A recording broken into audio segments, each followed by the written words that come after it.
ओम नमः सिद्धेभ्यः। ओम नमः सिद्धेभ्यः। ओम नमः सिद्धेभ्यः।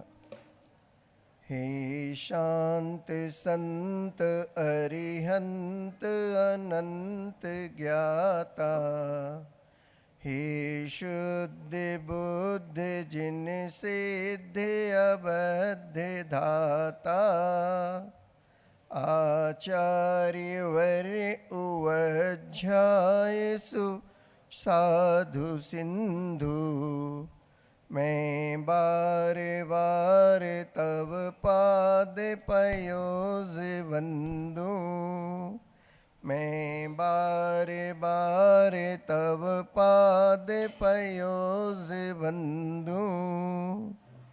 अनंतानंद शुद्ध परमेष्टि भगवान की, देवादिदेव खजारस कुंडल पर के बड़े बाबा श्री आदिनाथ भगवान की, देवादिदेव श्री शीतलनाथ भगवान की, चिंतामणि पाशनाथ भगवान की, संत श्रोमणी आचार्य भगवंत गुरुदेव श्री विद्यासागर जी समय सागर जी महामुनि राज की, ज्येष्ठ मुनिराज श्री विनम्र सागर महामुनि राज की, पूज्य मुनिवर श्री निसर्ग सागर जी महाराज की, सिद्ध चक्र महामंडल महाविधान की,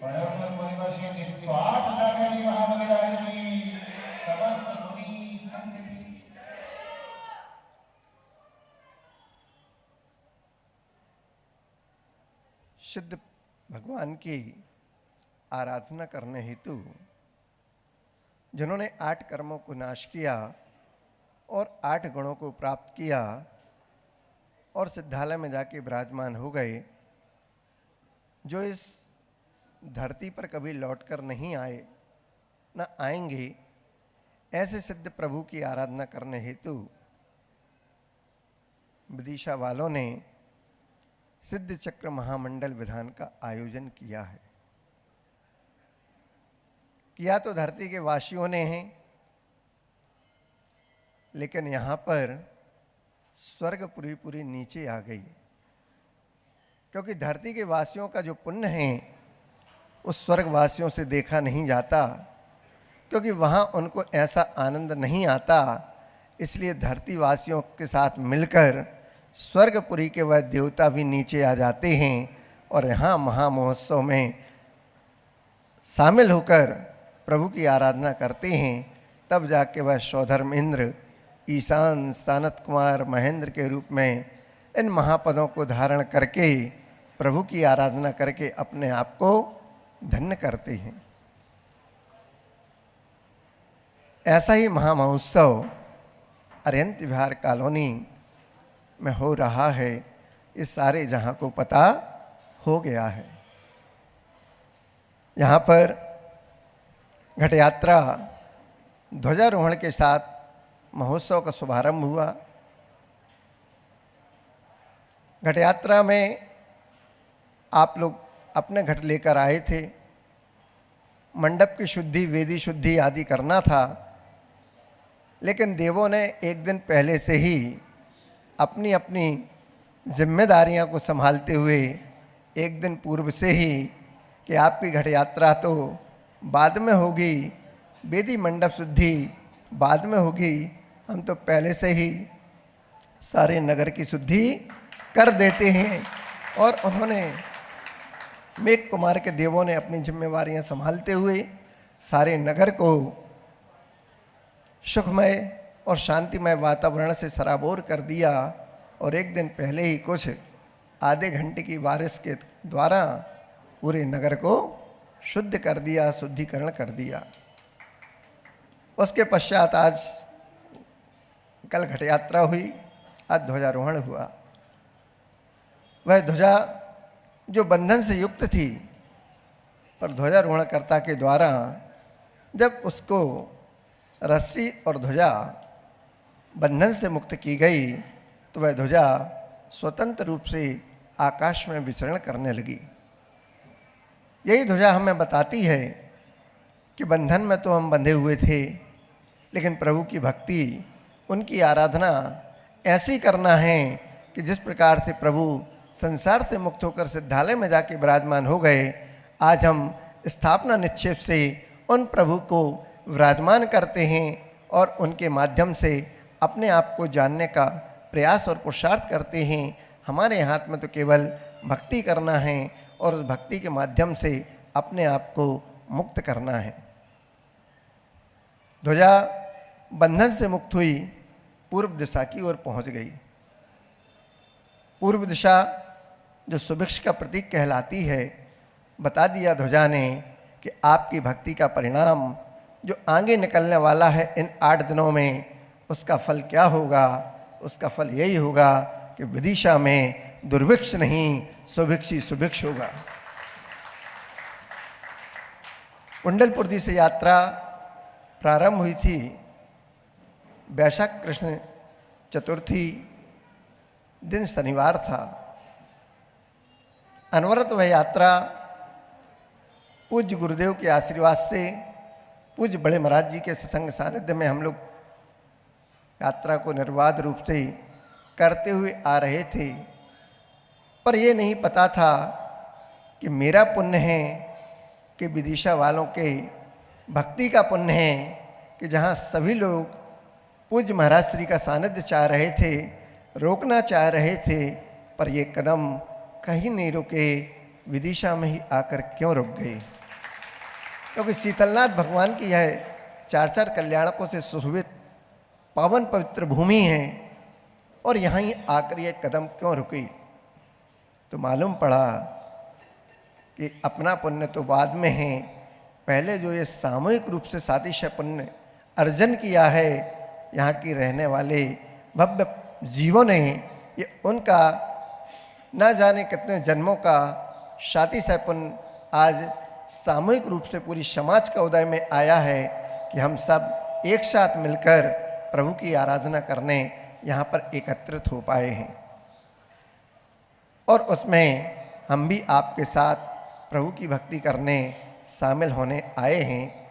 ये अलग बात है कि आप तो अपने घर से निकलकर अरिहंत विहार कॉलोनी तक आए हैं, जिन मंदिर तक आए हैं, पर हमारी यात्रा पूज्य बड़े बाबा के चरणों से प्रारंभ होकर आदिनाथ जिनालय और शीतल धाम और विदिशा नगरी जो शीतलनाथ भगवान के कल्याणकों से सुशोभित है, ऐसी पवित्र भूमि पर हमको भी आने का यह सौभाग्य प्राप्त हुआ।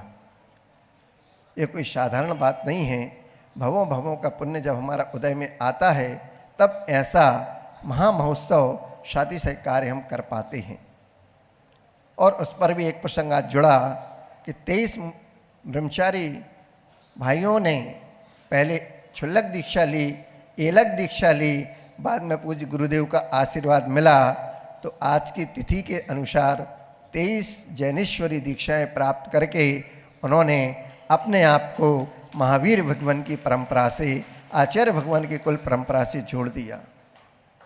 और जुड़ने के बाद आपने भी अपनी भक्ति दिखाई और शीतल धाम में बनने वाले उस स्कूट में एक एक जिन प्रतिमा को स्थापित करके आपने भी अपनी भक्ति को दिखा दिया कि हमारे घर में, हमारे दिल में मात्र महाराज का नाम नहीं, प्रभु की भक्ति भी है और उनके नाम से एक प्रतिमा को विराजमान करने का सौभाग्य भी ले रहे, ताकि हम भी आगे चलकर आज भगवान को विराजमान किया, कल उनकी भक्ति कर कर स्वयं भगवान बन जाएं। इसमें कोई अतिशयोक्ति नहीं, क्योंकि भक्त बनकर ही भगवान बना जा सकता है।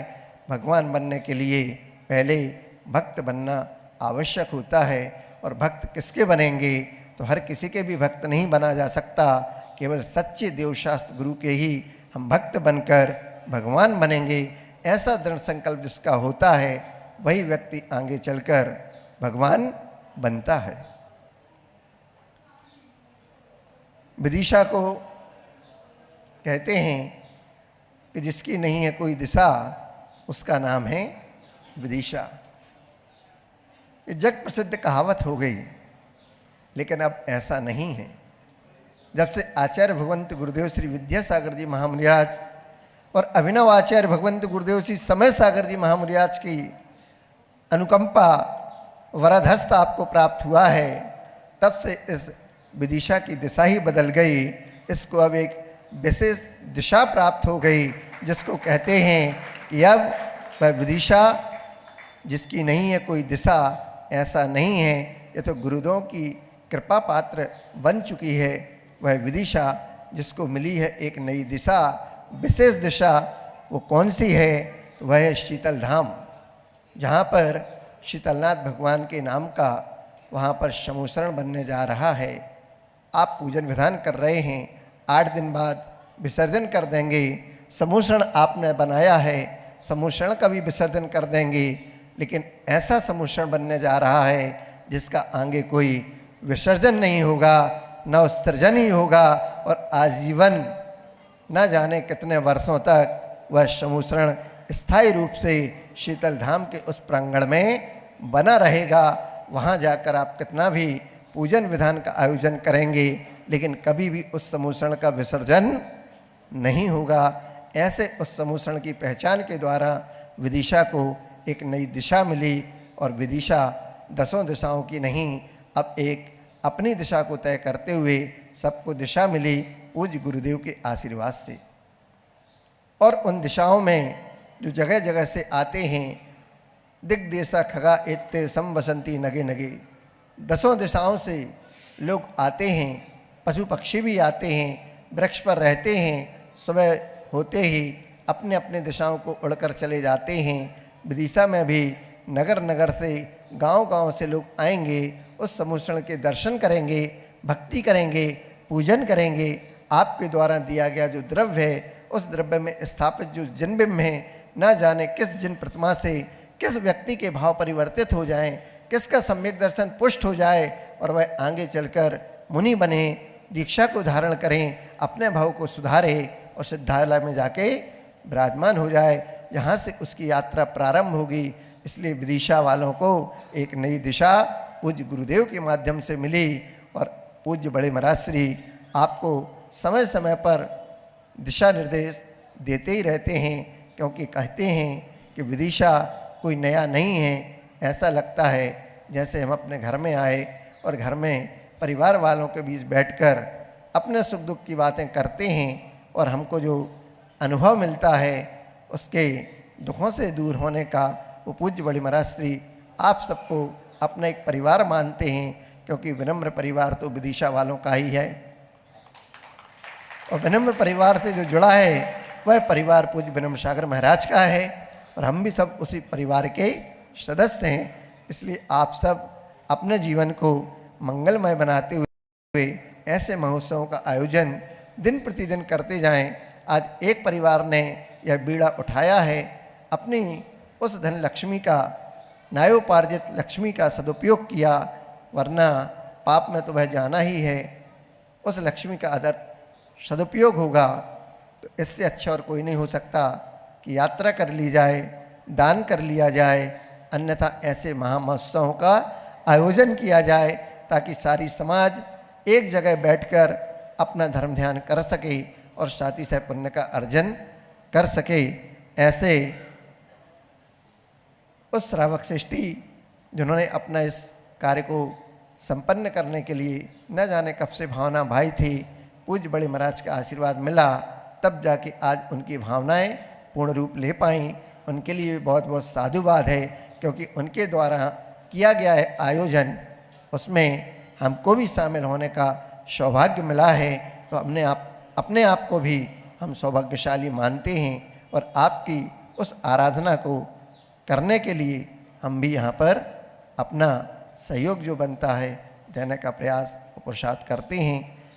कल सफ़र में था, कल भी सफ़र में था और आज भी सफ़र में हूँ। फ़र्क सिर्फ इतना है, कल अपनों की खोज में था, आज अपनी खोज में हूँ। जिंदगी का सफ़र आसान नहीं होता, उसे आसान बनाना पड़ता है, कुछ अंदाज से, कुछ नज़रअंदाज से। जिसने इन्हें नज़रअंदाज कर दिया, जिसने इन्हें नज़रअंदाज कर दिया, उसका दुनिया में कोई नाम न रह गया। नाम का सहारा लो तुम कुछ ऐसा कि दुनिया के बिगड़े काज संवर जाएं, और काम करो तुम कुछ ऐसा कि आचार्य विद्यासागर महावीर सम नाम हो जाए। विदिशा वालों ने करके भी दिखाया, कर भी रहे हैं, आगे भी करेंगे, और आपकी इस भावनाओं को मूल रूप मिले, आशीर्वाद मिले, संबल और उत्साह बना रहे।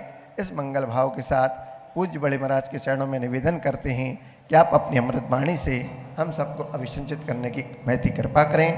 बोले आचार्य परमेष्ठ गुरुदेव श्री विद्यासागर महामुनि राज की।